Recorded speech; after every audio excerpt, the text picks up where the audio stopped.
Nearly 200.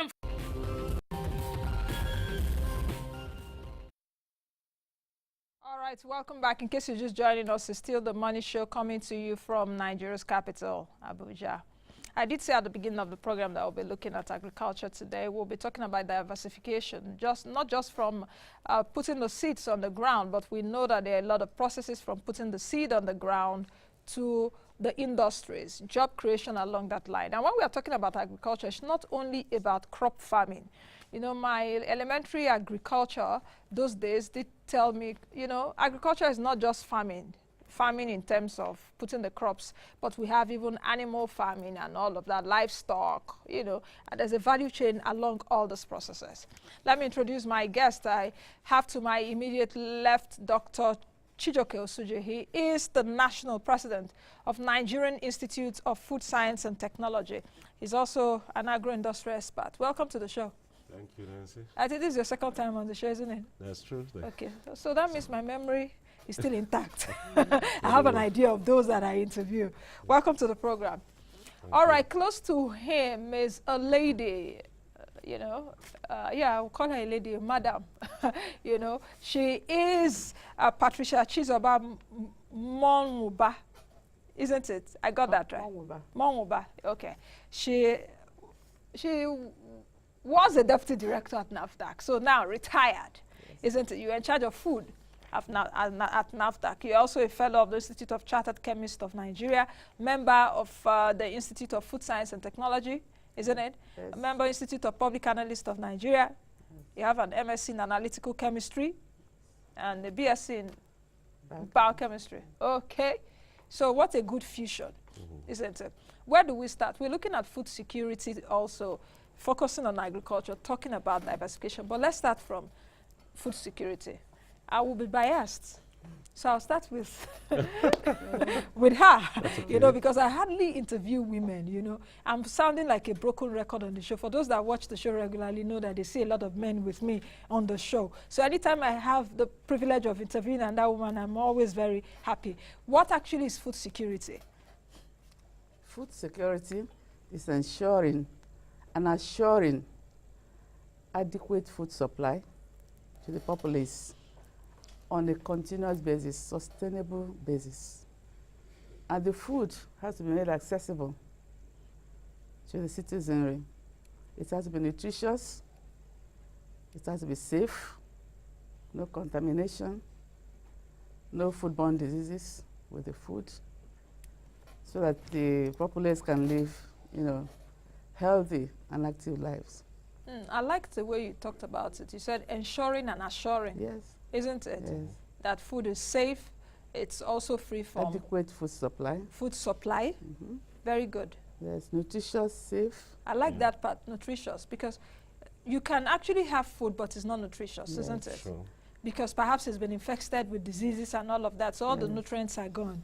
So something has to be done about it to make it safe. To make it safe. And if it's not adequately nutritious, it will be fortified. It could be fortified. Okay. So if it's not adequately nutritious, you can fortify it. You can fortify. Is that done chemically? I'm entering your your line. Is that done? It can be done chemically. That is Can food technology, physically, by adding addition of the nutrients to the food during processing to increase the nutrients level. That is done chemically. Like we are doing in vitamin A fortification. Fortification. Especially for all this food, semo, vita, and co. Staple food. Staple foods, yeah. Okay, nice. Dr. Suji, are we food secure? Is Nigeria food secured? I would rather say we're on our road to achieving food security. That's a very smart one to answer. Give me a yes or a no answer. I don't want any diplomatic or political answer. No, are we at the point we are right now? Is Nigeria food secured? I'll put it this way. It takes about 120 million metric tons of food to feed Nigerians every year. At this time, we are making it in terms of volume. However, there's still a lot of gaps. The number of deaths arising from malnutrition is also bad, but still much better than in so many countries. We have some places in Nigeria that are some of the best nourished places in Africa. We also have some places in Nigeria that's so bad that you need quick intervention to save lives. So if you're talking about food security, the 120, some will say 150 million metric tons of food, is it available? Is it wholesome? Like going by the definition she gave, is it processed? You know, in some places you have enough food, you could say, yet there's malnutrition, like obesity comes in, and other people abuse the food, misuse it. If you say junk food, what is junk food for you? May not. Like if you have an old man, you give him energy drink now, an 80-year-old man, you know, compared to if you give that same product to a sportsman, one will be junk food for somebody, and it will be good value food for some other person. So we need to manage what we are taking in terms of adequacy, wholesomeness, and all of that. So Nigeria has not done too badly in the past 5 years because it is growing. A lot of businesses in food is coming up because part of the food security is that it should be sustainable, like she said. And it's more sustainable when businesses are addressing the issues. People are making livelihoods by providing the food, processing it, refrigerating it, transporting it, making it available in good packages, exporting it, whatever. Then I can say comfortably again that we are on the way to achieving food security optimally. That means we are not quite there. We're not quite there. Yeah. So the answer is no. I don't know why you don't want to say yes or no. So we're on the way there yes. to achieving food security. Sure. But we don't have security right now. That's what it means. Yeah, but I've already told you that some parts of the country, you could say, there's a state in Nigeria that has achieved 12%. Which state is that? Let's call names. Like Enugu State. Okay. You could talk about 12% stunting rate for children under 5. It's a malnutrition index.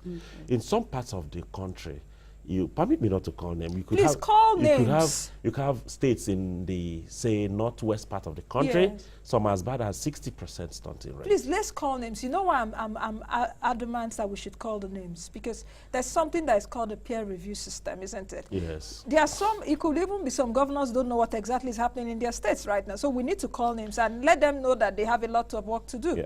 So I would like you to call names. Some other parts of the country, so like areas that are suffering insurgency issues right now. For those obvious reasons, yes. You could see malnutrition is coming in. I'm so happy with NEMA feeding programs, but I think they still need a lot more to do because in terms of balancing the kind of food. So you could see that there are challenges. Under that situation, you could say food security is threatened, you know, in those areas. Even the areas that you think are doing well, the sustainability prices are going up, and affordability and all that. So you see that most of the food we eat is carbohydrate. And most of the food we eat is plant-based. So what are we doing to change the balance so that we take more animal-based, protein-rich foods and vegetables and all of that, you know? Okay, you're saying we should take more animal. Did I get you right? Yes, our consumption of animal, thanks to, permit me to call it point and kill, aquaculture and all of that, our intake of animal food has increased in the past 7 years, but it's still not quite there, you know, nationwide. So we have a lot of work to do to make sure that we give a good balance. Tilting it to 80% plant food is not too good for food security. We need to achieve a good balance of meat, milk, beef consumption, you know, to achieve some adequacy and combat protein malnutrition. Okay. But we've made huge progress. We made huge progress over the last how many years? If you can take it back since the Civil War, we've made, this place used to be like the war headquarters of Kwashiorkor. I mean, some parts of Nigeria, I mean. So we've really done so well, but there are still a lot of gaps. Okay, let's forget the Civil War era because that should be like how many years ago? Let's take a look at when we were now able to vote in our leaders and all of that. Perhaps in the last 16 to 17 years, how far have we done in terms of food security?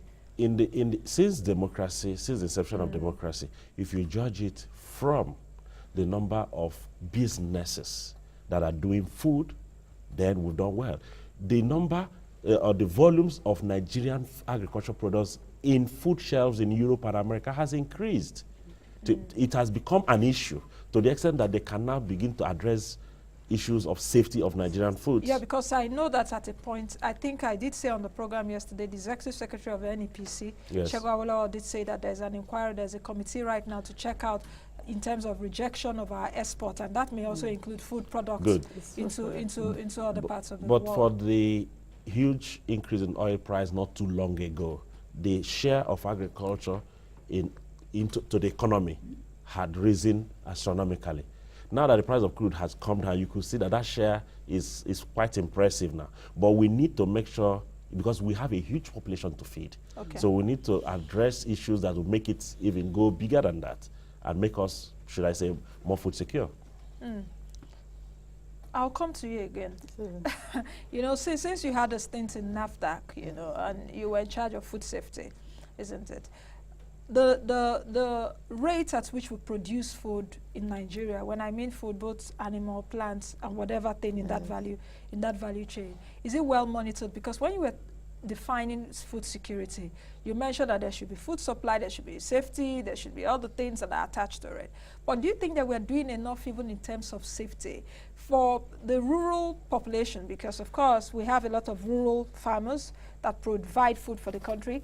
How much monitoring are we seeing in the area of, in my village now, for the farmers that are there, when they bring out cassava and all of that, who goes to monitor that the food is good, that they sell in the every 4-day market? Every 4 market day, every 4 days. You understand what I'm saying? Yes. The unquote are for day or whatever. You know, I've got to go local so that people understand me. So who monitors all that? You know, food safety starts right from the farm to the table. And there should be strategy on ground, legal framework, implementation strategies that should be on ground right from the farm to, you know, harvesting, distribution, processing. It is at the processing stage that NAFDAC really comes in to ensure that the final product is safe. So NAFDAC has the mandate. I'm not talking for NAFDAC. You know, I've left NAFDAC. Yes, you've From my experience. experience, yes. They have the mandate to regulate and control the manufacture, importation, exportation. Now, the question is, before it gets to the point that NAFDAC, excuse me, before it gets to the point that NAFDAC regulates, isn't it? That's value chain there. Who monitors it? Because you know, the agric part of it. yes, the agric part of it. The Ministry of that is agric, you know, The officials in yes. The agric ministry, they're in charge of. I can't aspect. remember seeing any person from Ministry of Agriculture coming to my village to see You know, the from quality. the farm, at the Yes. farm. And you know also, like the local, remember, I don't know, we were not even born that time. We used to have these public health inspectors. Is it the agric extension officers? Good. The Greek people do. I come. can't remember when last I saw agric extension. know, I they just don't studied it for study's sake in school when I was studying agric No, they're extension. there. I can't say I saw one. Agric extension. If you go, Well, they're there. Are they still there? They're still yeah, there. if you go to the ADPs of states, the whole state is mapped out and given to extension agents. So all your farmers, if they have, Local especially if they are farmers. registered, would have been captured and they meet them. When intervention comes, even Federal Ministry of Agriculture sometimes extends training from federal to the states. They meet them, they engage them. The Extension services? you know, the fertilizer support and seed support is going to farmers, of course. So they've been meeting farmers. However, the adequacy of those supports is something else. The training provided is, the monitoring is something else. Sometimes they don't have vehicles, the distances are so bad. And there's something common to almost all the farming areas, almost throughout Africa that I've seen. The roads are bad to the farms almost all the time. To evacuate produce is an issue.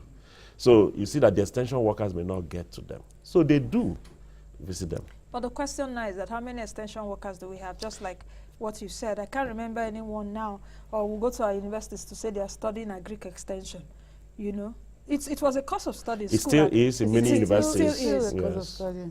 But the thing is that will they practice when they come out? Because at the end of the day, people want to still work in banks and all. Do you understand what I They are mean? practicing. They were supported by World Bank for many years. The challenges faced now is because World Bank has withdrawn and the ADPs are gradually collapsing if nothing is done. So we still need to revamp that sector. Okay. Because see, food I know. safety along the chain is not domiciled with one agency alone. You know why perhaps we're dwelling a bit on food safety is we can't diversify the economy if we don't also have food safety. We can't talk about export of our food products if there's no food safety, if there's nothing. It directly affects the market. It directly affects the market. I know we have to control the agri-chemicals that are used, pesticides. Absolutely. Yeah, because if we want to because of the residue. yeah. And that's one of the problems we're having abroad. Good, that's what I wanted to say. You know, the residue level of the chemicals. Of the agri-chemicals is very high. Okay. And they will not accept that. At this point, let me just call on those that are watching us here and you want to contribute to the show. You can find us on Facebook. Go to ABC Money Show Live. You can also drop a mail at themoneyshowlive@gmail.com. You can tweet me right now. Nancy, you know, my device is here. You know, for those of you that watched the show yesterday, I talked about the internet economy. You know, you can almost do everything on the go. So send me your comments and tell us what you think about what we're discussing today, diversification in agriculture. Dr. Osuji is joining me, as well as Madam Patricia Chizoba Momba, former Deputy Director of NAFDAC. Can we actually diversify the economy the way we are right now? Because there's so much talk about, it's not so much talk, the fact is there, all prices are dwindling. At this point that we are in right now, we're not getting as much money as we used to get. That's talking about the government. Is it something that we can do? Can we achieve diversification at this point? Because a lot of people have said that this is a fantastic opportunity for us to look beyond oil, so to speak, and agri go back to what we were in the 60s. In the 60s. No, we can't diversify. In fact, we are diversifying. See, we have comparative advantage for a number of commodities. We are the world's largest producer of cassava, over 40 million metric tons per annum. We are the world's largest producer of melon, egusi, with nearly 300,000 metric tons. We are the world's largest producer of cowpea. And that's beans. Beans, yes. Do you know that beans is like our #1 protein food? It's the cheapest, it's the most affordable, you know, but it has issues because it takes chemical 3 to 4 times in the farm before you get a good harvest. And then after harvest, you still store it with chemicals. And that is where the agencies that are responsible for safety must now come in from the farm to the market, to the consumer, to regulate now, because we need to take care so that we can export that commodity also. So we are diversifying. Like I said, we are sending out, palm oil is being exported, even though it seems we can't have enough of it here for industrial use especially. And all kinds of things are coming on board. So right now, the investing members of the public should be encouraged to find their niche along the value chains. You don't have to own a farm, but you could provide good packaging. The graphic artist could make wonderful packaging and becomes known for that. There are fabricators who can make simple equipment now so that everything is not manual. We can't move all these 150 million metric tons by manual, carrying them on the head and all of that. So we need machines at the end of it. We need to mechanize right from the farm to thresh. Now, you said something which is something like a pride of the country. We are the largest producers of this product, this product, this product. But the thing is, are we harnessing the production that we have in the country? Just like we are one of the largest producers of crude oil in the world, but yet we still import. So most of the things that we have comparative advantage in terms of the production, we are not harnessing the value that would actually create a lot of jobs for people. Madam, you want to respond to that? I think we are trying in that area, but there's an important aspect. We have to make it safe. Like he's talking about palm oil. If we export our palm oil, we have to be sure that it will not be rejected. But you find that these days, because palm oil is supposed to be red, and the brighter the red, the more attractive. So you now find that they go into using unpermitted colors, harmful colors, to make it bright, you know? And those colors, like azo dyes, they call them azo dyes, could be carcinogenic, cancer-causing agents. The same in other food processing areas, you know, like even vegetable oil that we produce. Sometimes they could be adulterated with tallow. You know what tallow is? Those hard fats where you open up an animal. Okay, like, yes. They now melt them, And fractionate, and adulterate with oil. And they put it inside the oil. Does that explain sometimes? Sorry. Even the cassava now, it says we are the largest producer of cassava, but processing, we have to be safe. But Intrinsic contaminants like cyanide. We have to take care. That's where, you know, NAFDAC comes in and all that, to make sure, even if we are diversifying, is it food safe? Yeah. Okay. You know? I would like to add to that by encouraging Nigerians, by saying the problems we have in diversifying our economy through agriculture, the challenges we face in doing this are most of the time convertible to business opportunities. Most of the time. You see, we are, say, largest producer of cassava or some other commodities.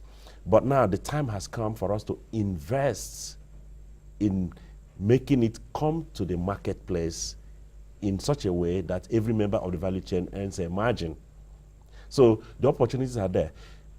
5 years ago, we didn't have companies taking maybe 2-trailer loads of cassava to process a day, every day. We had such companies, but they couldn't get the tubers, the roots. But today, there are some companies that take 6 18-wheeler trucks every day. Okay, Dr. Suji, it seems that you're painting an all-rosy picture.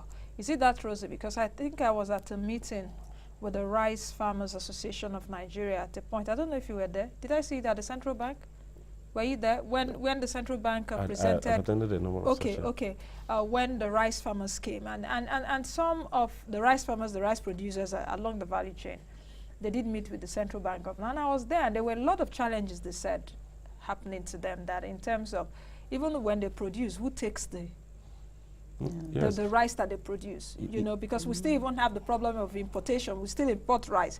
A lot of people still prefer the foreign rice, that some of our local rice is not well processed and all of that. But what I found out is that our local rice is very nutritious, and for me, it's even sweeter.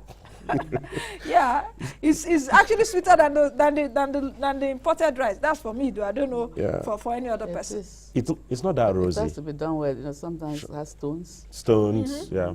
It's not that rosy. A few weeks ago at Owerri, the Nigerian Institute of Science and Technology did a conference on food industrialization. A lot of issues came up. There are challenges all over the place. But we have to engage in such a way that we identify and provide solution. You know, funding for agriculture has always been a problem, but I tell you today, it's a little easier than before to get single-digit funding. Where do you get the funding from? Some banks are now, through central bank support, offering it. Everything will not exceed 9%.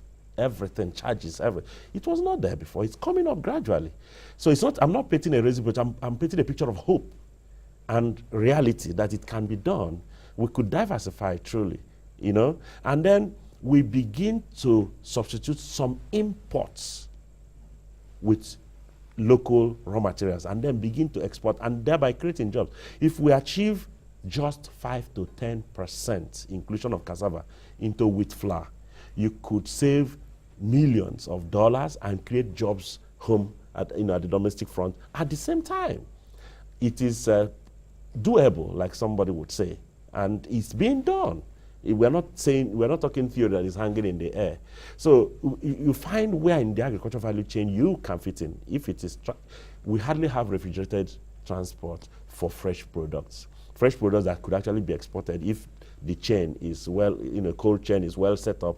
That can be done. Where government, again, can provide huge support, and I'm encouraging the government to do that through Export Promotion Council, for example, through NAFDAC, is to locate, through especially Nigerians in diaspora, for markets outside the country, sent where we are. So it must be, like we said, affordable, available, accessible. It has to be wholesome, safe, for all that 150 million, 120 to 150 million metric tons of food. All must be good enough. I also think that the government should come into with the storage facilities, preservation, and then, where commodities could be purchased at controlled prices. Because another thing that would ensure that we have jobs along that value chain and that farmers are not looked down on like before is that if we have, just like you said, prices that are also favorable to them. Not at the end of the day, after 9 months or so of planting, is it cassava? Cassava is the 9 months. Some are less than that. Less than that, or for products generally, at the end of the day, you don't have gains that could even send your children to school. The government should be able to buy off the products from the farmers' store and then populace will come and purchase. What is the role of a commodity exchange in all of this? Well, isn't it? Linkages. I think I need to bring this commodity exchange now to market show. information, Yeah. linkages. But you see, the way it goes now is before you even plant, the value chain analysis ought to have been done. Then you balance the volumes, the prices, and where it's going, and how can it go. If not, you don't invest. But as it is now, there is demand enough. What we saw in rice, what we even did in sorghum, President Babangida in 1988 banned importation of wheat and barley. Yes. Very courageous move at that time. That ban lasted 10 years. Within the space of that ban, sorghum became one of our most industrialized crops, out of necessity. The beverage makers were on it. Till today, they spend 50 to 70% of money on sorghum for making beverages consumed in Nigeria. We need to replicate that, not just in rice, like we're doing. We need to replicate that in cassava and all the other commodities. Now, there's something else. Most of these staples are what we've been using as examples. There are some that are used for medicinal purposes. Plants that we're decimating by constructing roads, and we need to have green reserve areas that are functional and sustainably harnessed. There are a lot of plants that are now that have medicinal value, even for the pharmaceutical industry. Exactly. So all that can be done, but we need to sit down and organize so many things. So do we have that holistic approach now? Because we're talking about agriculture, and agriculture is wide. We've not even talked about the livestock part of it, because even from the livestock, we'll have leather, we'll have, hides and skin, and for those in those kind of businesses and all of that. So it's not just only about momo. Yes. The biggest challenge is linking the dots. The dots are there already. And agencies. The strategy is already on ground. So what is the problem? Why are we not implementing? What's the problem? Sometimes funding. Sometimes abrupt change in policy, capacity building. Trainings. But we have above the critical minimum of expertise required now to diversify economy using agriculture. We do, I can assure you. That brings me to the issue of professionalism. Yes, please. Isn't it? Yes. Are we seeing that a high rate of professionalism in that sector? Because as much as we're talking about agricultural diversification now, everyone will see it as, oh, it's a sector I should just go into. Do you understand? Without should we have minimum qualifications to be able to do? I don't know if you understand what I'm saying. It is that serious that we should do. I tell you, recently, the animal scientists obtained what you may call charter. That's legal authority to practice that profession. The federal government also has a bill in National Assembly now, the Nigerian Council of Food Science and Technology, that is coming up also, and it was actually passed by National Assembly, but the president then didn't sign it. It's back to the National Assembly. We hope they do this. I tell you what's happening. You could retire today and go to China and buy equipment, bring a few Chinese, they come and set up a biscuit factory for you. They will stay with you until you get NAFDAC number and all that. After that, they go. But when issues begin to come up, there may be no experts within that plant to handle them, and NAFDAC begins to give them the knocks. Now, but if you pass this bill, it will ensure that you have the right professionals in the right places, and it's going to start right from the farm. So that at the farm level, for example, you have to have somebody who knows when to apply that chemical, what quantity of that chemical should be applied. Don't apply it when it has flowered, for example, and all of that. Then how it is taken up, what moisture content and all of that, until it gets to storage and gets to you have professionals along the line. Where it is small-scale farmers who don't understand all that, the extension agent should be close enough to them to advise all the way. Then our food security in terms of wholesomeness and safety would have come up. And then rejection of our products in foreign market. See, when we reject products at the export market point, do you know what it means? It means we are eating it here. Yes. You understand? Because if it was rejected that I did not meet that quality, that means that the substandard quality is what we're eating and consuming. So you see that we have to link these dots of government agencies, of private parties, of the professionals. The professionals should be. I've seen where a state is running water board and there's no food professional there. It is that, but it's a mass distributed product. That's water. So we need to make sure that we have professionals at every point and every segment of the value chain for different commodities. then we can begin to be more food secure. Okay, let me take this comment coming through on Twitter. Teachers Village is saying, Nancy, I live in Lagos. How do I train for animal farming and agric business? I don't know where to start. Tell me about government funding. That's a very complex and multifaceted question. Where do I start now? He wants to train in animal farming and agric business. Are there centers where one can train? Sure. See, when we set up universities and polytechnics, it's not just for producing students. It's government money. Exactly. Tell her, assuming she's wherever she is, you could go to Federal University of Technology or wherever. Agriculture. Walk in there. I'll go to Federal University of Agriculture, Abeokuta, go to not Mudike. Even as a student? Not as a, walk in there. These are public funded institutions with expertise, looking for people, looking for outreach. Yeah. They will engage. Okay, so you mustn't even be a student. No. You just go in. Fine. Then you could go to the professional bodies. Depending on your area of interest. If it's livestock, there's the Nigerian Society of Animal Science. If it's processing, the Nigerian Institute of Food Science and Technology is there. You could meet them. They have training programs that they run. You could go to your ADP also. Sometimes they have trainings. So there's somewhere close to you, starting from your local government, where you could go, get information, and know how to move it up. The funding part of it is the third part.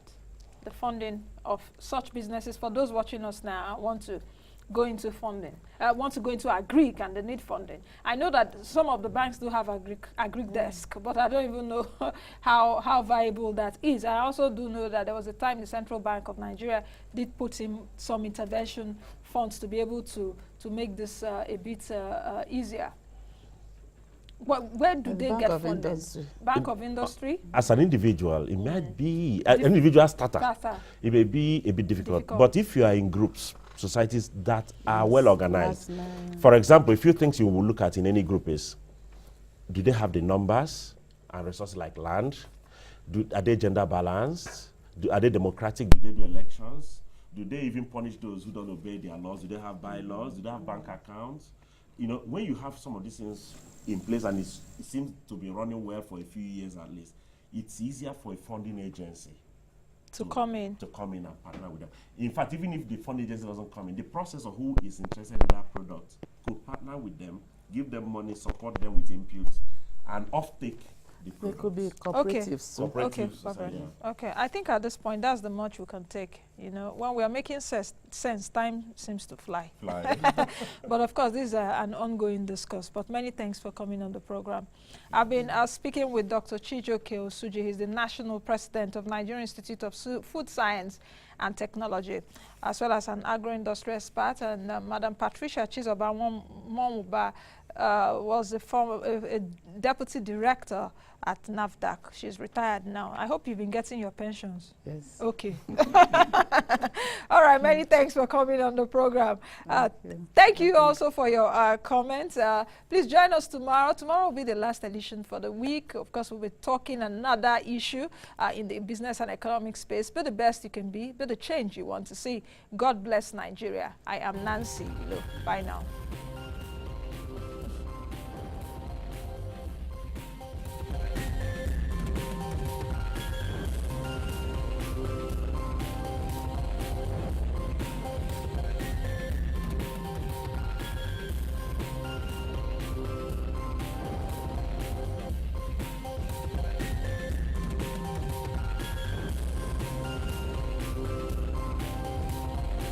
Consider it, but I love the media. Perhaps that